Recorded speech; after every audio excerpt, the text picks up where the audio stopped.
Hey guys, this is Preeti. Welcome back to my channel. दोस्तों, आज हम बात करने वाले हैं एक बहुत ही इंटरेस्टिंग मिस्ट्री थ्रिलर एपिसोड के बारे में जिसका नाम है the tale of the doll maker. इस कहानी की शुरुआत होती है एक मेलिसा नाम के एक टीनेजर लड़की को दिखाते हुए जो समर वेकेशन में अपने अंकल पीटर के घर में घूमने आई थी। वैसे तो यहाँ करने का कुछ भी नहीं था, छोटा सा शहर था, ना कुछ देखने लायक था ना कहीं जाने लायक। पीटर और उनकी पत्नी सैली भी चार्जलेस थे, जिस कारण से मेलिसा को अकेले ही बोर होना पड़ता था। मगर फिर भी वो आती थी, साल में 2 बार तो जरूर, जिसका कारण उसके ये अंकल या आंटी नहीं थे बल्कि उनके पड़ोसी थे। एक्चुअली उनके पड़ोस के घर में हेंडरसन फैमिली रहती थी, जिनकी बेटी सुजैन से बहुत गहरी दोस्ती थी मेलिसा की। भले वो सिर्फ कुछ दिनों के लिए ही मिलते थे, मगर उनका बॉन्ड बहुत ही स्ट्रांग था। दोनों ही पूरे साल भर इंतजार करते रहते थे एक दूसरे से मिलने का। एक तरह से देखा जाए तो मेनली उसी से मिलने आती थी मेलिसा। तो हर बार की तरह इस बार भी उसने एक्सपेक्ट किया था कि सुजैन दरवाजे पे उसका इंतजार कर रही होगी, क्योंकि उसके आने की खबर तो पहले ही मिल गई होगी उसे। लेकिन इस बार दरवाजे पर किसी को ना पाकर काफी अजीब लगता है मेलिसा को। और जब सेली कहती है कि सुजैन और यहाँ नहीं रहती, उनका पूरा परिवार ही कुछ महीने पहले दूसरे सिटी में शिफ्ट कर चुके हैं, तब लगता है उसे असली झटका। वो समझ ही नहीं पाती सुजैन ऐसे कैसे जा सकती है उसे कुछ इन्फॉर्म किए बिना ही। वो सैली से पूछती भी है क्या कोई स्पेशल रीजन था उनके इस सडन शिफ्टिंग के पीछे। जवाब में सैली शायद कुछ कहने जा रही थी, मगर इससे पहले पीटर उन्हें रोक देता है और बात को घुमा देता है। उधर मेलिसा पड़ जाती है मुश्किल में। अब वो क्या करे? भली सैली और पीटर उसे अपने रोज के कामों में बिजी रखने की कोशिश करते हैं, लेकिन उसका उनमें कोई इंटरेस्ट नहीं था, उसका मन ही नहीं लगता। इसी बीच एक दिन जब वो घर के सामने बैठकर टाइम पास कर रही थी और सुजैन के घर की तरफ देखते हुए उसे याद कर रही थी, तभी हम एक वियर्ड चीज नोटिस करते हैं उस घर के बारे में।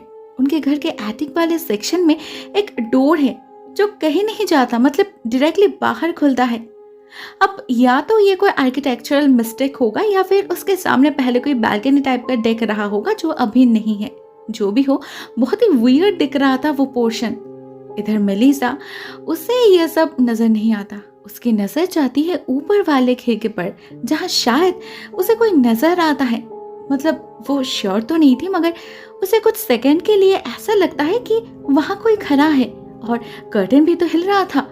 अब बंद कमरे में हवा से तो कर्टन हिल नहीं सकता ना। मेलिसा को बहुत ही क्यूरियस फील होता है, तो वो उसी समय चेक करने की सोचती है। अकेले ही चली जाती है उस घर में। बाहर से देखने पर उसे अंदर कोई नजर नहीं आता, तो वो अंदर जाने की सोचती है। दरवाजा भी खुला था तो उसे कोई प्रॉब्लम नहीं होती। अंदर जाकर भी काफी बार आवाज लगा दी है वो। उसका गट फीलिंग कह रहा था कि कोई है, मगर ना कोई सामने आ रहा था ना किसी की आवाज आ रही थी। फाइनली एक दरवाजे की बंद होने की आवाज आती है मेलिसा को, जिसे फॉलो करके वो एक वॉक इन वार्डरोब के सामने जा पहुंचती है। मगर उसे खोलने पर उसे पता चलता है इसके अंदर तो एक स्टेयरकेस भी है, अ हिडन स्टेयरकेस जो एटिक तक जाता है। और मेलिसा जब उस पे चढ़ के ऊपर जाती है तो उसे एटिक के हजारों सामानों के अंदर एक टॉय हाउस भी दिखता है, मतलब एक डॉल हाउस जो हेंडरसन हाउस का एग्जैक्ट कॉपी था। इवन उसके अंदर काफी सारे फर्नीचर्स भी सिमिलर थे। मेलिसा तो लिटरली हैरान हो जाती है। लेकिन ठीक तभी उसे उस डॉल हाउस का एक दरवाजा बंद होते हुए दिखता है, अपने आप ही, जिससे मेलिसा इतना चौंक जाती है कि डर के मारे गिर ही जाती है। और गिरती भी तो एक कर्टन के ऊपर। फिर उसे नजर आता है एक माउस ट्रैप। तब उसे लगता है जरूर उस डॉल हाउस के अंदर भी कोई चूहा ही होगा, उसी के धक्के से दरवाजा बंद हो गया होगा। फाइनली जान में जान आती है मेलिसा को, और तब जाके उसकी नजर पड़ती है एक दरवाजे की तरफ जो उसी कर्टन के पीछे छुपा था जो उसके धक्के से गिर गया था। इतना सुंदर दरवाजा मेलिसा ने पहले कभी नहीं देखा। अब उसकी खूबसूरती से या पता नहीं किससे, मगर उसे देखते ही मेलिसा को कुछ हो जाता है। उसके कदम खुद बे खुद उस दरवाजे की तरफ बढ़ने लग जाते हैं। वो बस डोर नॉब को घुमाने ही वाली थी कि पीछे से सैली उसे आवाज लगाती है और उसका होश लौट आता है। सैली उसे यहाँ देखकर बिल्कुल भी खुश नहीं थी। वो उसे डांटती तो नहीं, लेकिन स्ट्रिक्टली मना कर देती है फिर कभी इस घर में आने से। जब मेलिसा बताती है कि उसने किसी को ऊपर देखा था इसीलिए वो चेक करने आई थी, सैली बताती है वो और कोई नहीं, वो खुद ही थी। वो ही आई थी खिड़की दरवाजे सब बंद है या नहीं ये चेक करने। एक्चुअली मिसेस हेंडरसन उसकी बहुत अच्छी दोस्त हुआ करती थी और उन्होंने जाने से पहले उसे ही कहकर गए थे इस घर का ख्याल रखने के लिए। उनके बहुत से कीमती फर्नीचर्स है यहाँ, इवन वो डॉल हाउस भी काफी कॉस्टली है। तो मेलिसा का यहाँ ऐसे घूमना अच्छा नहीं दिखता। मेलिसा उनकी बातें समझ तो रही थी, मगर पता नहीं क्यों उसे बार बार ऐसा लग रहा था कि सैली कुछ छुपा रही है, कुछ तो है जो उसे नहीं बता रही शुरू से ही। लेकिन इस बार फोर्स करने पर वो भी बता देती है सैली, और मेलिसा को पता चलता है एक भयानक सच। बात दरअसल ये थी कि हेंडरसन फैमिली अवे मूव नहीं करी। एक्चुअली कुछ महीने पहले एक दिन अचानक ही उनकी बेटी सुजैन गायब हो गई। सब लोगों ने बहुत ढूंढा उसे घर के अंदर बाहर, लेकिन वो कहीं नहीं थी। एकदम से जैसे गायब ही हो गई वो। उसके पेरेंट्स ने अगले कई दिनों तक उसके लौटने का इंतजार किया, मगर फिर जब वो नहीं लौटी तो उनसे और बर्दाश्त नहीं हुआ। उन लोगों ने ये शहर छोड़ दिया, मगर ये घर रख लिया ताकि अगर कभी सुजैन वापस आई तो उसके लौटने की कोई जगह हो। तब से सेली ही इस घर की देखरेख कर रही है और वो नहीं चाहती उस मनहूस घर में मेलिसा भी जाए। लेकिन भला कोई ऐसा अचानक गायब कैसे हो सकता है? मेलिसा यही समझ नहीं पाती। उसके दिमाग में बहुत सारे सवाल चल रहे थे। ऐसे में उसी रात वो सैली और पीटर को बात करते हुए भी सुनती है, जहां पीटर बहुत ही अपसेट साउंड कर रहा था और कह रहा था, तुमने उसे पूरी बात क्यों नहीं बताई? क्यों उससे नहीं कहा जो सुजैन के माँ ने तुमसे कहा था कि सुजैन को उस घर ने ही खाया है, वो ही है सारे प्रॉब्लम की जड़। अब इतनी अजीब बात ना मेलिसा ने पहले कभी सुनी थी, ना उसे इसका मतलब समझ आया था। एक घर कैसे किसी को खा सकता है? लेकिन वो किसी से कुछ पूछ भी नहीं पाती, क्योंकि जब सैली उसे चेक करने आई थी तब वो सोने का नाटक कर रही थी, ताकि उन्हें ये पता ना चले कि वो छुपके से उनकी बातें ओवर एयर कर रही है। ऊपर से उसी रात एक और हादसा होता है। देर रात जब वो सो रही थी तो अचानक ही उसे कहीं से सुजैन की आवाज सुनाई देने लगती है, जो उसे मदद के लिए पुकार रही थी। ऐसा लग रहा था जैसे वो कहीं बहुत दूर है, किसी खतरे में है। अचानक ही मेलिसा की नींद टूट जाती है और वो देखती है सुजैन के घर के एटिक से रोशनी आ रही है, उसी डेकलेक्स दरवाजे के अंदर से जो ओपन था। मगर मेलिसा के देखते ही कोई उसे बंद कर देता है। मतलब क्या कोई है एटिक में? मेलिसा के दिमाग में फिर से वही क्यूरियोसिटी जाग उठती है, तो वो और देर नहीं करती। उसे पता था सैली चाबी का गुच्छा कहाँ रखती है, तो वो उनमें से सुजैन के घर की चाबी उठाती है और एक टॉर्च लेकर निकल पड़ती है उसी अंधेरे में। इस बार वो डायरेक्टली एटिक में ही जा पहुंचती है और जाती ही उसकी नजर पड़ती है उस डॉल हाउस की तरफ, जिसके एटिक के एक हिस्से में लाइट जल रही थी। ये वही हिस्सा था जहां वो डेकलेस डोर था, मतलब जिसे खुला देख मेलिसा यहाँ आई थी, जबकि रियल घर में तो कोई रोशनी जल ही नहीं रही थी। मेलिसा को काफी अजीब लगता है, तो क्या उसे देखकर किसी ने बत्ती बुझा दी? जब मेलिसा यही सब सोच रही थी तो अचानक ही उसे एक रोशनी नजर आती है जो की होल के शेप में थी, और इस बार ये रोशनी उस येलो डोर के अंदर से आ रही थी, जिसे देखकर मेलिसा फिर से काइंड ऑफ हिप्नोटाइज्ड हो जाती है और दरवाजे को खोलते ही एक तेज रोशनी से उसकी आंखें धुंधली पड़ जाती है। उसे ऐसा लग रहा था जैसे वो किसी अलग ही दुनिया में पहुंच चुकी है, और इसके बाद अपने आंखों के सामने उसे जो नजर आता है उसकी उम्मीद उसे बिल्कुल भी नहीं थी। वो देखती है उस दरवाजे के उस पार एक लंबा कॉरिडोर है जिसमें सुजैन खड़ी है, वो उसे बुला रही है। लेकिन जब मेलिसा उसे बुलाती है वो सुन नहीं पाती, वो दूसरी तरफ जाने लगती है। फाइनली मेलिसा डिसाइड करती है कि वो खुद ही जाकर उसे वापस ले आएगी, इसलिए वो उस कॉरिडोर में एंटर करने जाती है। लेकिन पहला कदम रखने से पहले ही कोई उसे पीछे से खींच लेता है। गिर जाती है मेलिसा जमीन पर। पहले तो वो डर जाती है, पता नहीं कौन होगा, लेकिन फिर उसे समझ आता है ये तो उसका अंकल पीटर है। लेकिन उन्होंने उसे रोका क्यों? मेलिसा उन्हें समझाने की बहुत कोशिश करती है कि वो अपने दोस्त को वापस लेने जा रही है, मगर पीटर उसका हाथ नहीं छोड़ते और फाइनली उसे ले जाते हैं उस येलो डोर के पास, ये दिखाने कि वो कहाँ कदम रखने जा रही थी, जिसे देखकर तो मेलिसा का होश ही उड़ जाता है, क्योंकि इस बार वहां उसे कोई कॉरिडोर या फिर सुजैन नजर नहीं आती, बल्कि दिखता है घर का फ्रंट यार्ड, क्योंकि यह दरवाजा असल में वही डेकलेस दरवाजा था।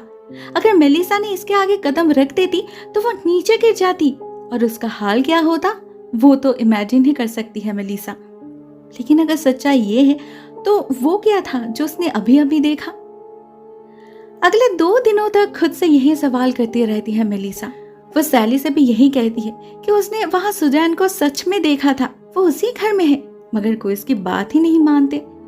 उल्टा पीटर जाकर उस दरवाजे को वुडन प्लैंक से सील कर देते हैं, जिससे गलती से भी मेलिसा उसे खोल नहीं पाए। एक्चुअली उन दोनों को ही यही लग रहा था कि मेलिसा को बहुत बड़ा झटका लगा है सुजैन के बारे में सुनकर, और इसीलिए वो नाइटमेयर्स देख रही है या फिर इमेजिन कर रही होगी। लेकिन मेलिसा जानती थी सुजैन वहीं पर है। अगर वो दरवाजा बंद रहा तो वो कभी वापस नहीं आ पाएगी। लेकिन उसे अपना भी ख्याल रखना था, क्योंकि उस रात जो हुआ वो बिल्कुल भी नॉर्मल नहीं था। कुछ तो है उस घर में। तो उस बात का ध्यान रखते हुए मेलिसा अपने साथ रस्सी का एक गुच्छा और एक हथौड़ा रख लेती है और मौका मिलते ही घुस जाती है सुजैन के घर में। इस बार उसके पास चाबी नहीं थी, इसलिए उसे दरवाजे का कांच तोड़कर लॉक खोलना पड़ा। मगर वो रुकती नहीं। सबसे पहले ऊपर जाकर उस येलो डोर से सारे प्लैंक्स को हटा देती है और दरवाजे को खोलते ही उसे दिखाई देता है वो कॉरिडोर, एग्जैक्टली पिछली बार की तरह। बस इस बार वहां सुजैन नहीं थी। मेलिसा ने इस बार ठान ही लिया था कि वो अंदर जाकर रहेगी, तो वो पहले चेक करने के लिए एक पैर रखती है कि वहां जमीन है या वो कोई इल्यूशन है। जब देखती है जगह सॉलिड है, तब जाके अपने प्लान के नेक्स्ट स्टेप में जंप करती है। वो अपने साथ जो रस्सी लेकर आई थी उसका एक एंड डोर नॉब से बांध के बाकी का गुच्छा अपने हाथ में लेकर छलांग लगा देती है अंदर, और उसी रस्सी को पकड़ के एक कमरे से दूसरे कमरे में जाने लगती है ताकि वो रास्ता भटक ना जाए। साथ ही साथ वो सुजैन को भी बुलाने लगी थी, मगर काफी बार बुलाने पर भी उसे सुजैन का कोई रिस्पॉन्स नहीं मिलता। इधर मेलिसा जब इधर उधर भटक रही थी तो अचानक ही एक रियलाइजेशन हिट करता है उसे कि यहाँ पर जो सामान है उनका साइज बिल्कुल भी प्रोपोर्शनेट नहीं है, और चीजें भी उसने पहले कहीं देख रखी है, मगर कहाँ। ये सोचते ही एक बहुत बड़ा झटका लगता है मेलिसा को, क्योंकि उसे याद आता है ये चीजें तो उसने डॉल हाउस के अंदर देखी थी। तो क्या वो खुद भी अभी डॉल हाउस के अंदर ही है? ऊपर से ठीक इसी समय अचानक ही उसे फील होता है कि पैरों के नीचे की जमीन हिल रही है। वो तो डर ही जाती है और एक कमरे में घुस जाती है छुपने के लिए, और वहीं से उसे दिखाई देती है सैली, जो शायद उसी को ढूंढने इस घर में आई थी, मगर वो साइज में काफी बड़ी लग रही थी, ऑलमोस्ट जाइगैंटिक। उन्हें देखकर मेलिसा का शक यकीन में बदल जाता है कि वो सच में ही डॉल हाउस के अंदर है। पता नहीं कौन से मैजिक से यहाँ पहुंच चुकी है वो। उसका अपना साइज कम हो चुका है, तभी तो उसे सैली का साइज दुगना लग रहा है। लेकिन जब वो सैली को आवाज लगाती है, जवाब में उसे कोई रिस्पॉन्स नहीं मिलता। इवन वो तो देखती तक नहीं। मेलिसा को कुछ समझ नहीं आता यहाँ हो क्या रहा है। तब इसका जवाब देती है सुजैन, जो एक चेयर पे बिल्कुल किसी पुतले की तरह बैठी थी। मेलिसा ने तो उसे पहले नोटिस भी नहीं करी। वो कहती है इस जगह से कोई आवाज बाहर नहीं जाती, ना बाहर से कोई आवाज अंदर आती है। मेलिसा नोटिस करती है उसका चेहरा बिल्कुल किसी पुतले की तरह हो चुका है। इनफैक्ट पूरा शरीर ही पोर्सिलिन का बन चुका है उसका। बेचारी ज्यादा हिल भी नहीं पा रही, ना ज्यादा बात करने की ताकत है उसमें। जब मेलिसा पूछती है ये सब कैसे हुआ, क्या उसकी ये हालत इस डॉल हाउस ने किया है, जवाब में सिर्फ अपना सर हिलाती है सुजैन। मेलिसा को बहुत खराब लगता है अपने दोस्त की हालत देखकर। बेचारी कितने दिनों से कैद है यहाँ, तो वो उसे उसी वक्त बाहर ले जाने की डिसाइड कर लेती है। मगर सुजैन न जाने क्यों बार बार एक ही वर्ड रिपीट करती जा रही थी, एटिक। मेलिसा को लगता है वो एटिक से बाहर निकलने के लिए कह रही होगी। वो तो उसे ऑलरेडी पता है, वो खुद भी तो उसी रास्ते आई थी। लेकिन इस बार जब वो उस दरवाजे को ढूंढने जाती है, वो और उसे नहीं मिलता, जबकि वो रस्सी तभी भी उसके हाथ में ही थी। वहां दीवार बन चुका था। और तो और ठीक इसी पॉइंट पे मेलिसा ये भी नोटिस करती है कि उसके अपने हाथ भी स्टिफ होने लगे हैं। उनमें कुछ हिस्सा पोर्सिलेन का बन चुका है। मेलिसा तो डर ही जाती है। अब वो क्या करे, कैसे निकले यहाँ से, अगर उसकी हालत भी सुजैन जैसी हो गई तो। लेकिन उसे पता था ऐसे में उसे ठंडे दिमाग से काम लेना होगा, तो वो वही करती है, ध्यान लगाती है। और तभी उसे ख्याल आता है कि ये डॉल हाउस असल में हेंडरसन हाउस का रेप्लिका है, तो यहाँ पे वो क्लोजेट भी होना चाहिए ना, जिसके अंदर एटिक वाला स्टेयरकेस है।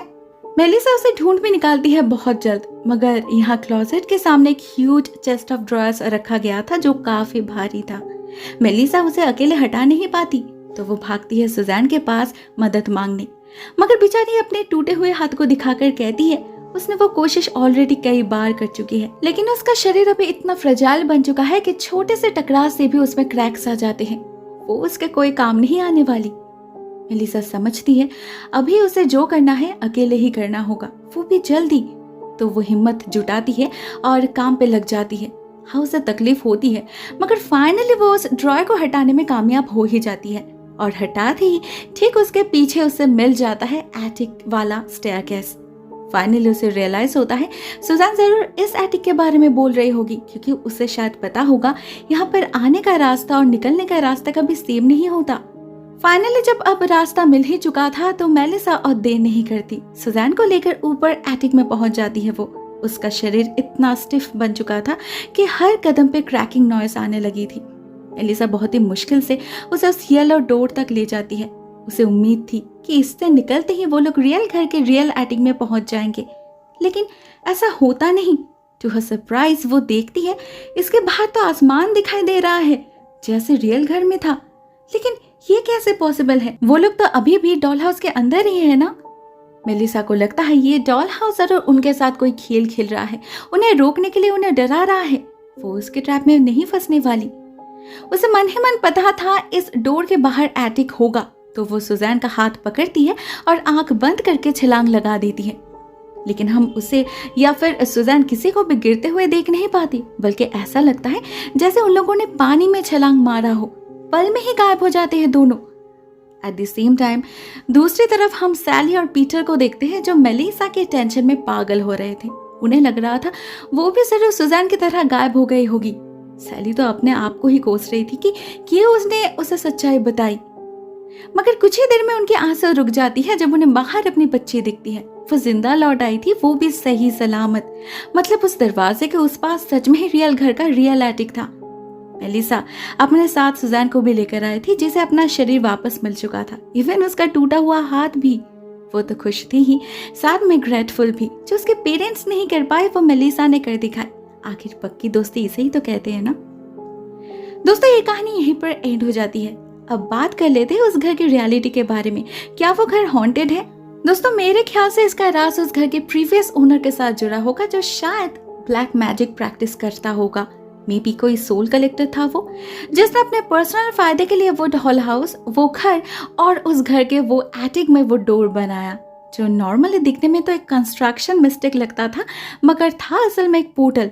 उसी के जरिए अपने शिकार को उस डॉल हाउस में ट्रैप करता था वो शख्स, और वहाँ धीरे धीरे उस इंसान से उसकी लाइफ फोर्स छीन ली जाती थी। उसे एक डॉल में कन्वर्ट करके उसके एनर्जी से वो डॉल हाउस और ताकतवर बन जाता था।